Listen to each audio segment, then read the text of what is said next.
Hello everyone, welcome back to my channel Vanshiyan lovers. और आज मैं आपके साथ Vanshiyan fan fiction hidden mask beauty का नेक्स्ट पार्ट शेयर करने वाली हूँ। चलिए फ्रेंड्स, आज का पार्ट शुरू करते हैं। और अगर आपको बैकग्राउंड में आज नॉइज़ सुनाई तो प्लीज़ कंप्लेन मत करना, क्योंकि बहुत ज़्यादा ही गर्मी है और इस गर्मी के अंदर बिना फ़ैन ऑन की वीडियो रिकॉर्ड करना बहुत मुश्किल है। तो आई होप कि आप समझेंगे। तो चलिए आज का पार्ट हम शुरू करते हैं।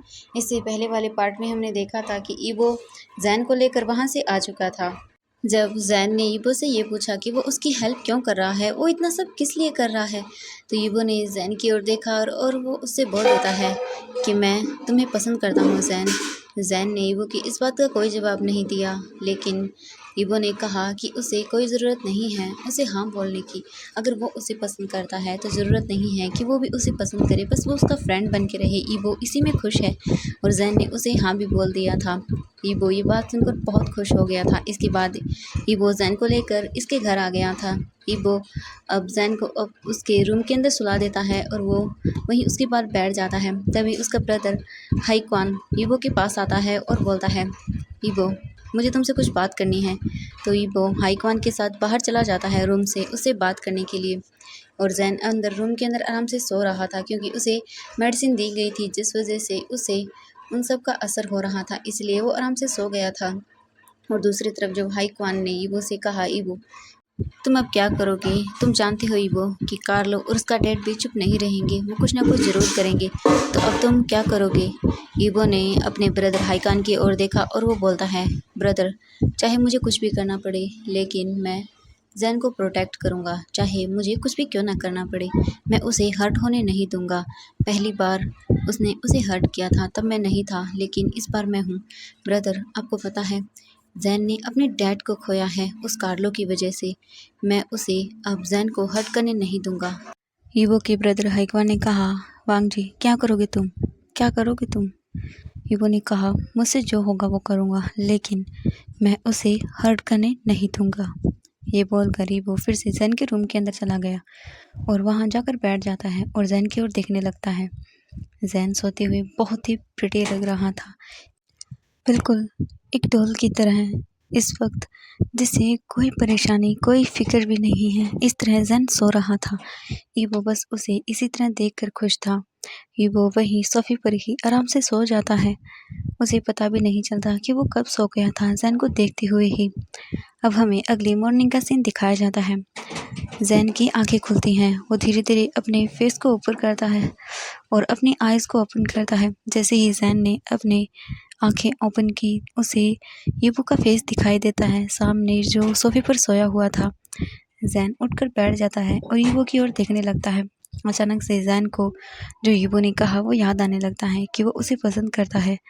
ये सुनने के बाद जैन के फेस पर एक स्माइल आ जाती है, लेकिन ये स्माइल ज़्यादा देर नहीं रुकती, क्योंकि अगले ही पल जैन को ये डर लगने लगता है कि इसके आगे वो क्या करेगा। हमेशा ये वो उसे प्रोटेक्ट करने के लिए नहीं रहेगा। उसे क्या करना चाहिए? कार्लो उसे यहाँ आकर इतनी आसानी से लेकर जा सकता है तो वो कुछ भी कर सकता है। वो क्या करेगा अब? वो अपनी पूरी लाइफ क्या इसी तरह से रहेगा?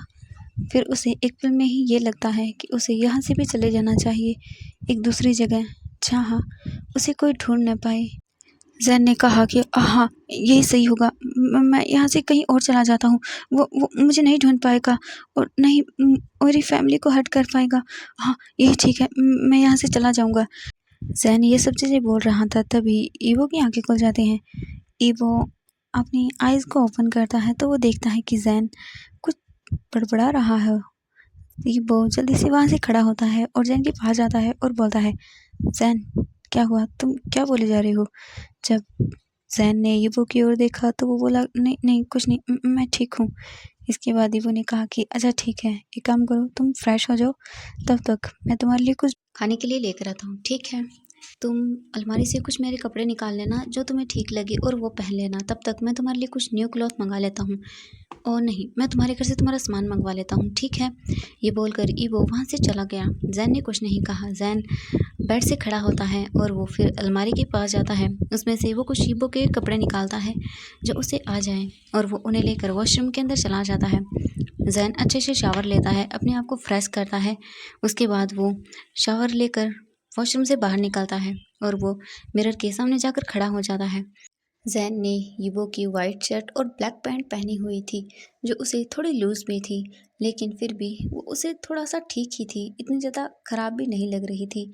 जैन उन ड्रेस को पहनकर रूम से बाहर आता है तो वो देखता है कि जैन की मॉम वहीं बैठी हुई थी और वो हाईकमान से कुछ बातें कर रही थी।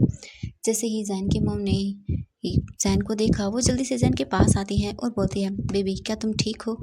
जैन ने अपनी मॉम की ओर देखा और वो बोला, हाँ मॉम मैं ठीक हूँ, आप चिंता मत कीजिए, मैं बिल्कुल ठीक हूँ। जैन ने कहा, मॉम मुझे आपसे कुछ बात करनी है। जैन की मॉम ने कहा कि हाँ बेबी बोला ना, क्या हुआ? जैन ने कहा कि मुझे आपसे अकेले में बात करनी है, क्या आप? जैन की मॉम ने कहा कि हाँ ठीक है, क्यों नहीं बेबी, चलो। इसके बाद जैन और उसकी मॉम थोड़ा साइड में चले जाते हैं और जैन अपनी मॉम से बातें करने लगता है। इसके बाद हमें दिखाया जाता है कि ईबो किचन के अंदर था और वो जैन के लिए सूप बना रहा था। ये सब देखकर सभी लोग हैरान थे, क्योंकि पहली बार ईबो किचन के अंदर गया था। ईबो काफ़ी छोटा था तब वो अपनी मॉम के साथ किचन के अंदर डिनर बनाया करता था, उन्हें बनाते हुए देखा करता था और उसकी मॉम ने उसे ये सूप बनाना सिखाया था, जिसे ईबो ने कभी नहीं बनाया, बस उसने अपनी मॉम को बनाते हुए देखा था काफ़ी बार, इसीलिए उसे याद था। आज पहली बार वो जैन के लिए ये सूप बना रहा था और वो बहुत खुश भी था। ये देखने के बाद हाई क्वान के फेस पर एक स्माइल आ जाती है और उसके बाद वो सभी डाइनिंग टेबल पर आ जाते हैं। ईबो जैन के पास बैठता है और उसे बोलता है कि जैन तुम ये सूप पियो, ये मैंने तुम्हारे लिए बनाया है, मुझे नहीं पता ये कैसा बना है, मैंने पहली बार इसे बनाया है। ये बोलकर वो जैन की ओर देखने लगता है। जैन ने कहा कि थैंक यू। इसके बाद ईबो जैन को वो सूप देता है। जैन ने सूप का एक सिप लिया और वो ईबो की ओर देखने लगता है।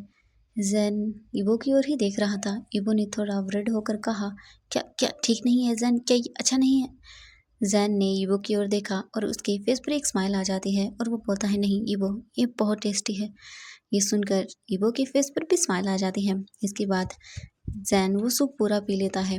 जैन और वो सभी अच्छे से डिनर करते हैं और इसके बाद ईबो वहीं सोफे पर बैठा हुआ था। उसके पास जैन की मॉम, जैन, उसका ब्रदर और सभी थे। इसके बाद हाईकमान ने कहा, ईबो मुझे काम है तो मुझे ऑफिस जाना होगा। ईबो ने कहा कि ठीक है ब्रदर। इसके बाद हाईकमान वहाँ से चला गया था अपने ऑफिस जाने के लिए।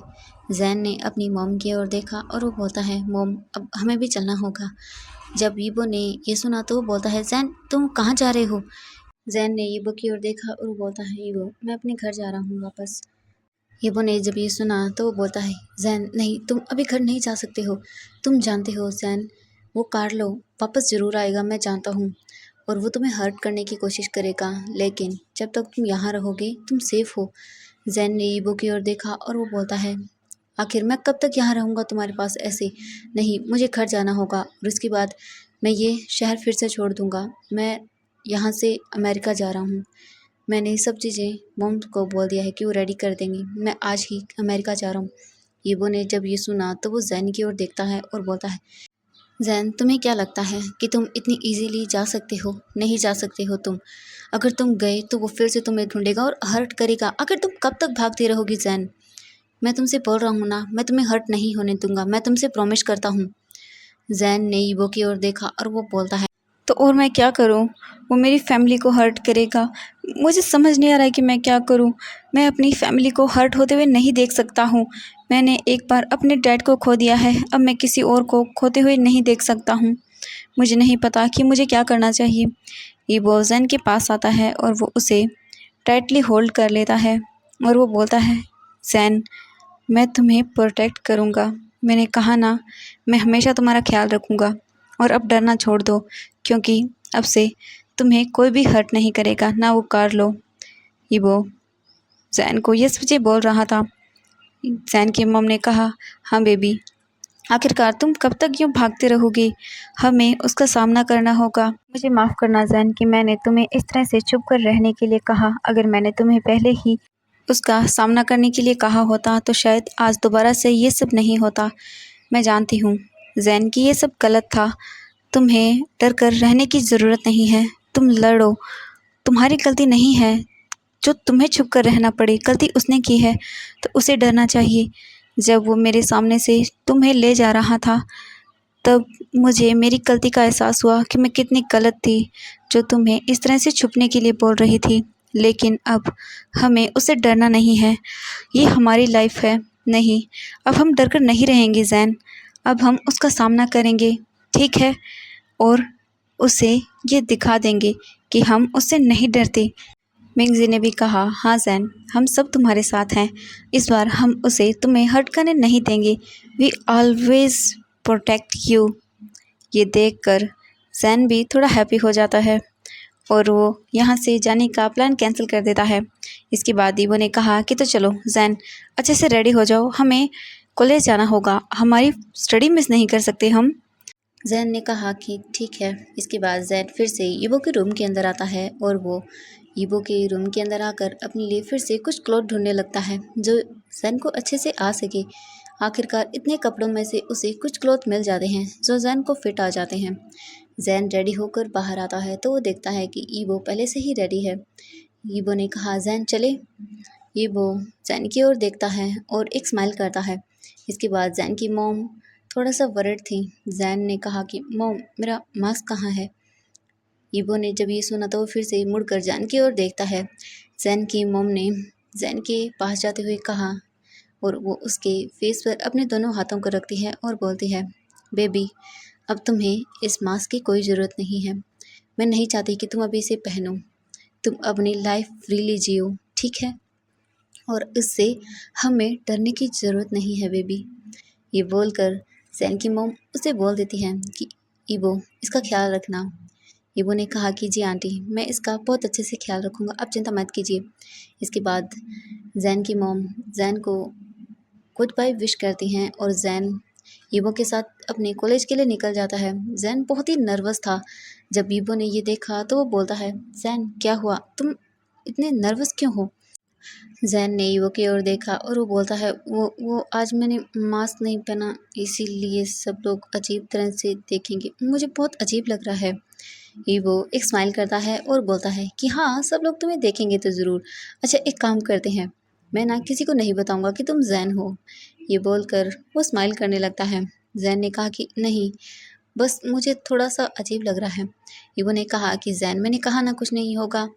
ईवो ने ज़ैन की ओर देखकर एक स्माइल किया। इसके बाद वो अपने कॉलेज पहुंच जाते हैं और वहां दूसरी तरफ हमें दिखाया जाता है कार्लो गुस्से में था और जो बॉडीगार्ड्स वहाँ खड़े हुए थे उन पर वो गन पॉइंट करके खड़ा हुआ था और बोल रहा था, बताओ मुझे कि कैसे हुआ ये सब, इनकी डेथ कैसे हुई और तुम लोग कर क्या रहे थे?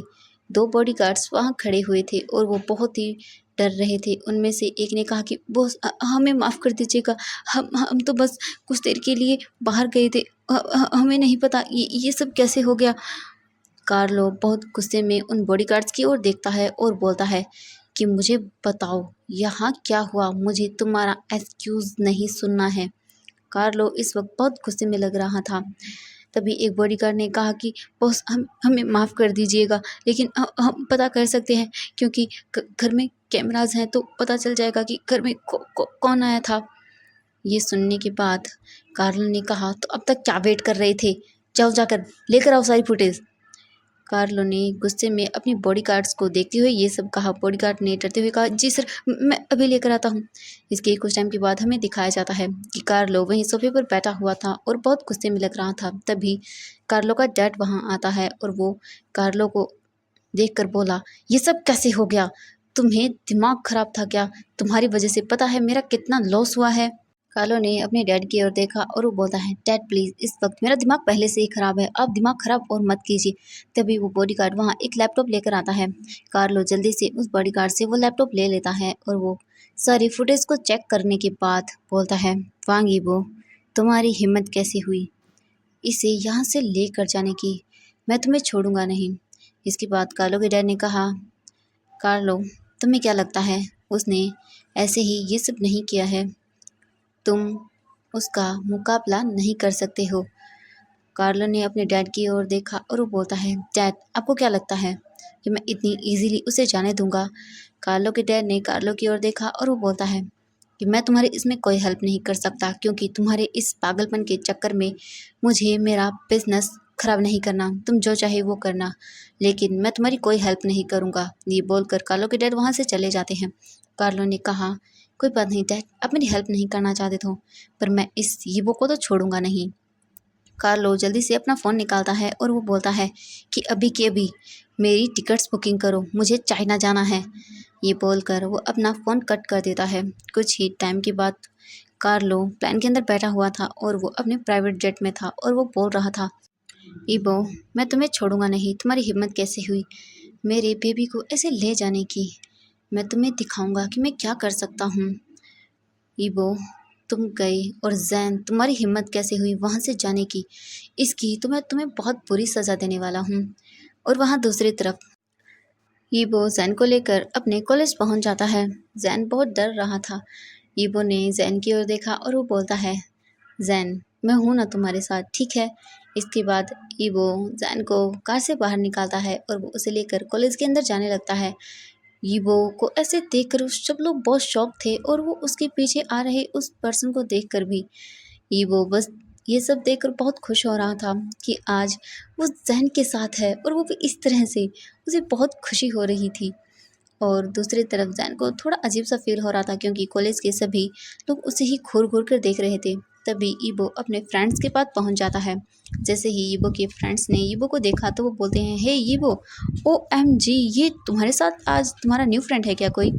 ईबो ने अपने फ्रेंड्स की ओर देखा और वो बोलता है कि नहीं, ये जैन है। जब सब ने ये सुना तो वो हैरान हो जाते हैं। हाइशवा ने कहा, क्या क्या ये सच में जैन है? जैन ने अपने फेस को हाँ में हिलाया और वो बोलता है कि हाँ, मैं ही जैन हूँ। इसके बाद हाइशवा ने कहा, OMG, ये तो सच में हिडन ब्यूटी है। ये बोलकर वो ईबो की ओर देखता है और उसे विंक करता है। इसे देखने के बाद ईबो ने उसकी ओर देखा और वो बोलता है, चुप करो, जो भी तुम सोच रहे हो वैसा कुछ नहीं है, ठीक है। इसके बाद ईबो ने कहा कि चलो हम सब अंदर चलते हैं। इसके बाद वो सब कॉलेज के अंदर जा रहे थे तभी ईबो का फ़ोन रिंग करता है। ईबो ने अपना फ़ोन देखा और वो बोलता है कि जैन, तुम अंदर जाओ, ठीक है, मैं अभी आता हूँ। इसके बाद ईबो थोड़ा दूर आता है और वो अपना फ़ोन निकालता है और उससे बात करने लगता है। ईबो ने कहा कि अच्छा ये बात है, ठीक है, कोई बात नहीं, एक काम करो, उसका अच्छे से ख्याल रखो, तुम्हें पता है ना क्या करना है? उसने कहा कि जी बॉस, हमें अच्छे से पता है कि हमें क्या करना है। ईबो ने टाइम को देखते हुए कहा कि मैं 2 घंटे बाद वहाँ आ जाऊँगा, तब तक तुम उसे अच्छे से वहाँ रखना, ठीक है ना? उसने कहा कि जी बॉस, हम ऐसा ही करेंगे। इसके बाद ईबो अपना फ़ोन रखता है और वो कॉलेज के अंदर चला जाता है। ईबो अपनी क्लास में आता है तो वो देखता है कि जैन वहाँ बैठा हुआ था और सभी लोग जैन को लेकर ही बातें कर रहे थे। ईबो ने किसी से कुछ नहीं कहा। वो चुपचाप जैन के पास आता है और उसके पास पड़े हुए टेबल पर आकर बैठ जाता है। जैन ईबो की ओर देखता है और एक छोटी सी स्माइल करता है। ईबो ने कहा कि जैन, तुम ठीक हो ना? जैन ने कहा कि हाँ, मैं ठीक हूँ, मुझे क्या होगा? इसके बाद उनकी क्लासेस शुरू हो जाती हैं। ईबो और जैन दोनों ही अपने क्लासेस को अटेंड करते हैं। और वहाँ दूसरी तरफ कार्लो जब एयरपोर्ट पर लैंड हुआ था और वो कार में बैठकर जा रहा था तभी अचानक से उसकी कार को किसी ने रोका और वो उसे गाड़ी से बाहर निकलने के लिए बोल देते हैं और वो उसे वहाँ से बेहोश कर कर ले जाते हैं। तो फ्रेंड्स, आज के लिए बस इतना ही। नेक्स्ट पार्ट के लिए वेट कीजिएगा। Thank you so much friends मेरी वीडियो देखने के लिए। Bye bye everyone.